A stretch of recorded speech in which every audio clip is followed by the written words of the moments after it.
on sera là, plus ils lâcheront, plus on désertera, plus ils avanceront. Là, c'est front contre front. Je pense que finalement, étant donné que les sénateurs et les députés vont adopter probablement cette loi, oui, bien sûr, c'est la seule solution maintenant qui reste au peuple français, c'est de sortir massivement dans la rue pour dire non au pass sanitaire. Alors, attention, il y a une étape supplémentaire qui sera de toute façon levée, c'est celle du contrôle de constitutionnalité. Mais je n'attends pas grand-chose d'une instance dirigée par Laurent Fabius. Ce qui nous reste, c'est de profiter de nos libertés publiques pendant qu'il nous en reste.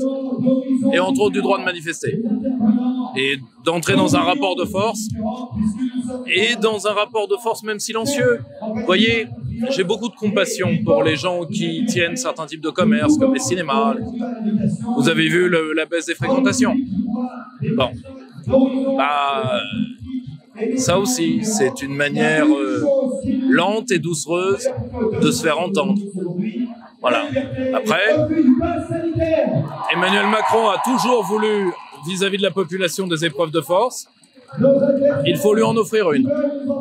Emmanuel Macron sait très bien ce qu'il fait. Il coupe la population en deux. Enfin, précisément en trois. Il prend une partie de la classe populaire et des 3 derniers déciles de la classe moyenne inférieure comme bouc émissaire de sa propre nullité et de celle de ses lieutenants.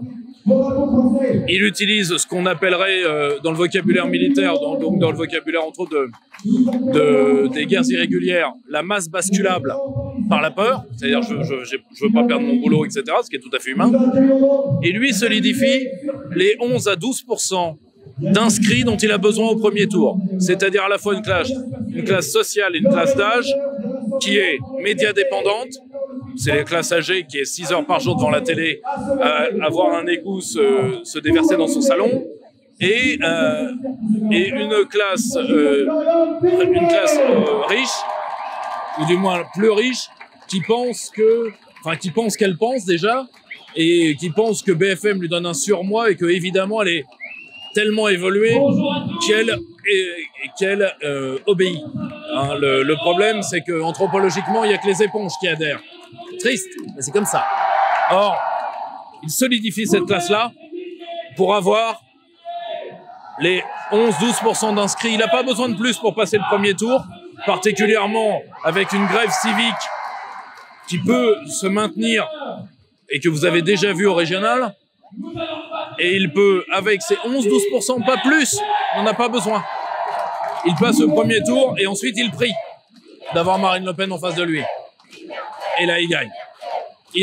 Par contre, s'il a autre chose, mauvais plan. Non, en réalité, et c'est ce qui est horrible avec cet homme, c'est comme il n'a aucune maturité politique, il ne gouverne jamais. Parce que gouverner, c'est faire de la stratégie. Il ne fait que de la tactique.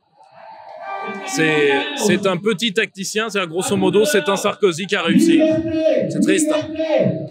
Et alors, est-ce que si ce pass sanitaire est définitivement adopté, est-ce que c'est un premier pas vers un engrenage, en fait, vers un système de contrôle et de surveillance de masse, voire même un système de crédit social à la chinoise? C'est assez simple. Vous allez faire une société de ségrégation sur un truc hypothétique. Parce que je rappelle juste, au cas où, vous savez, quelqu'un qui n'est pas vacciné n'est pas malade. Juste parce qu'il y a des gens qui ne font pas la différence. Or, le vrai problème que vous avez, c'est que ces gens ne sont pas malades. Et donc, vous allez leur interdire, pas des aptitudes. Je vois des gens qui font le parallèle avec le permis de conduire. Alors, je sais que le niveau intellectuel baisse en France, mais il faut quand même arrêter. La conduite, c'est pas un droit, c'est une aptitude. Vous savez conduire, vous savez pas conduire. Moi, depuis que j'ai 1 an 3/4, je sais marcher. Bon, donc j'en ai le droit. Vous voyez? Donc, si on m'interdit de marcher à certains endroits, on m'interdit un droit. On m'interdit pas une aptitude. Vous comprenez? Vous voyez la différence?